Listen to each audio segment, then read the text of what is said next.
நாடு முழுவதும் பாதுகாப்பு ஒத்திகை இன்று நடைபெறுகிறது. இதையொட்டி அனைத்து மாநில அரசுகளுக்கும் மத்திய உள்துறை அமைச்சகம் முக்கிய ஆலோசனைகளை வழங்கியுள்ளது.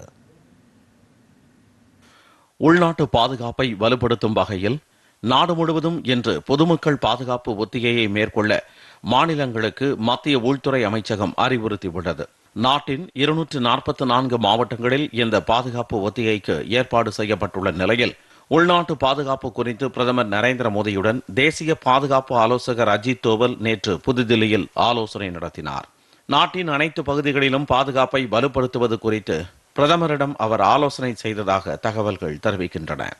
இதனிடையே மாநிலங்களில் நடைபெறவிருக்கும் பாதுகாப்பு ஒத்திகை குறித்து அனைத்து மாநில செயலாளர்களுடன் மத்திய உள்துறை செயலாளர் கோவிந்த் மோகன் காணொலி காட்சி மூலம் ஆலோசனை நடத்தினார். புதுதில்லியில் நடைபெற்ற இந்த ஆலோசனை கூட்டத்தில் உள்நாட்டு பாதுகாப்புத்துறை தலைமை இயக்குநர், தேசிய பேரிடர் மீட்பு படை இயக்குநர் உள்ளிட்ட பல்வேறு துறை மூத்த அதிகாரிகள் கலந்து கொண்டனர். நாடு தழுவிய பாதுகாப்பு ஒத்திகைக்கான பயிற்சி உத்தரப்பிரதேச மாநிலம் லக்னோவில் நடைபெற்று வருகிறது.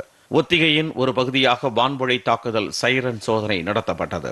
ஸ்ரீநகரில் தால் ஏரியில் ஒத்திகை பயிற்சிக்கு தயாராவதற்காக மாநில பேரிடர் மீட்பு படையினர் பயிற்சி மேற்கொண்டனர். விமான தாக்குதல் எச்சரிக்கை ஒலி இயக்குதல், தாக்குதலின் போது பாதுகாப்பாக எவ்வாறு இருப்பது உள்ளிட்ட அம்சங்கள் இந்த ஒத்திகையின் போது இடம்பெறும் என தெரிகிறது. விபத்து தடுப்பு நடைமுறைகள் ஆகிய அம்சங்களும் கருத்தில் கொள்ளப்படும் என தகவல்கள் தெரிவிக்கின்றன.